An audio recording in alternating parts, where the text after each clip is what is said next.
আপনারা আছেন টিম ইনসাইডের সাথে, শুনছেন গল্পের দেশে।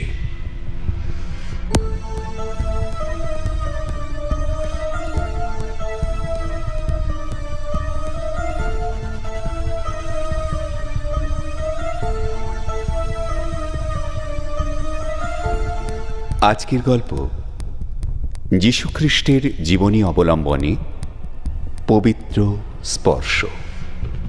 গল্প পাঠ এবং সমস্ত চরিত্রে দেবাশিস ভট্টাচার্য।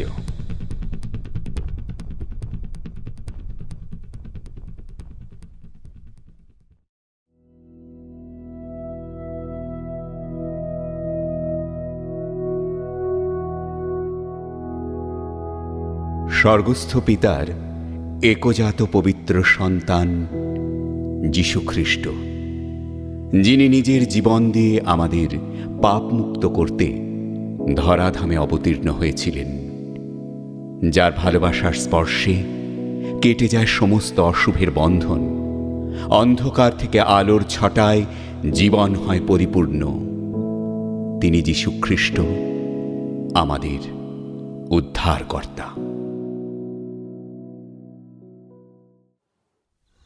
একদিন সন্ধেবেলায় যীশুখ্রিস্ট তার শিষ্যদের নিয়ে সান্ধ্য ভ্রমণে বেরিয়েছেন। কিছুটা দূর যাবার পর তাঁর কানে ভেসে আসে অসহায় আর্তচিৎকার।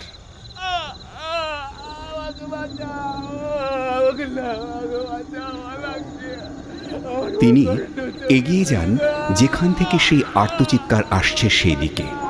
এগিয়ে গিয়ে সেই ব্যক্তিকে দেখেই তিনি বুঝতে পারেন ব্যক্তিটি প্রেতাত্মা কবলিত।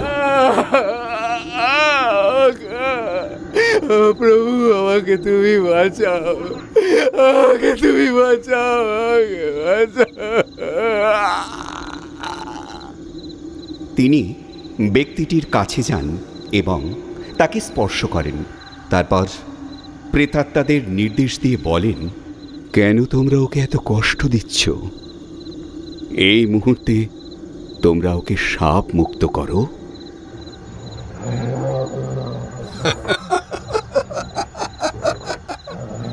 না, আমরা ওকে ছাড়ব না।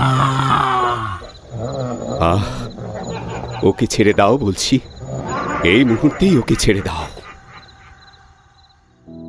এই বলে প্রভু যীশু তার পবিত্র স্পর্শে ব্যক্তিটিকে ধন্য করলেন।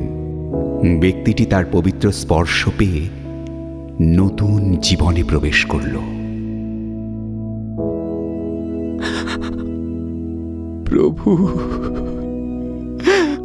প্রভু, আমার জীবন ধন্য হলো।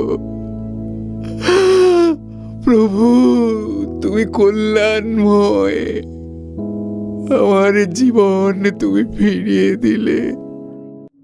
ঠিক তক্ষুনি প্রেতাত্মারা চিৎকার করে উঠল,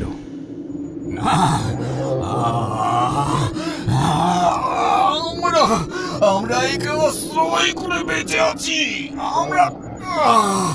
আমরা কোথায় যাব না?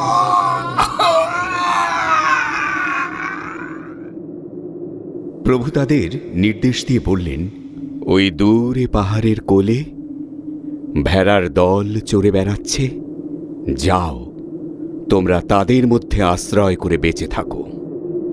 প্রভুর নির্দেশ পেয়ে প্রেতাত্মারা চলে গেল।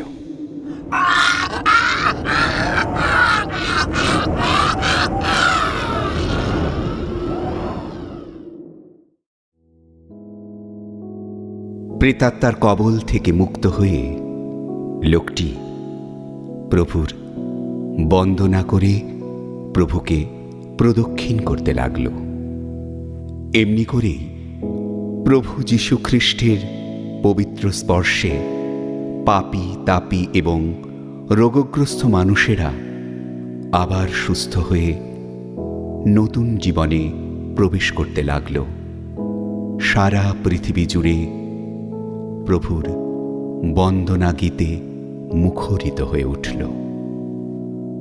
আঁধারের পথ কেটে আলোর ফুল ফোটালে তুমি, পাপ হিংসে অহং চূর্ণ করে গড় তুমি আমাদের, শুচি করো, শুদ্ধ করো, পবিত্র করো।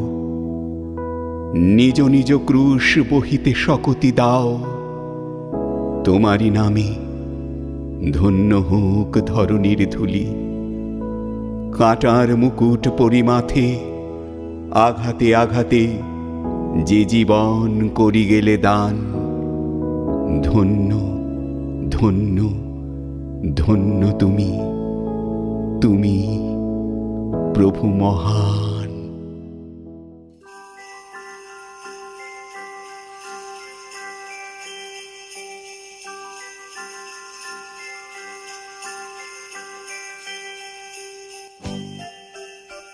এতক্ষণ শুনছিলেন গল্পের দেশে। টিম ইনসাইডের আজকের গল্প পবিত্র স্পর্শে। আর হ্যাঁ, গল্পগুলো যদি ভালো লাগে তাহলে লাইক, কমেন্টস ও শেয়ার করতে একদম ভুলবেন না। অপেক্ষা করুন পরবর্তী গল্পের জন্য।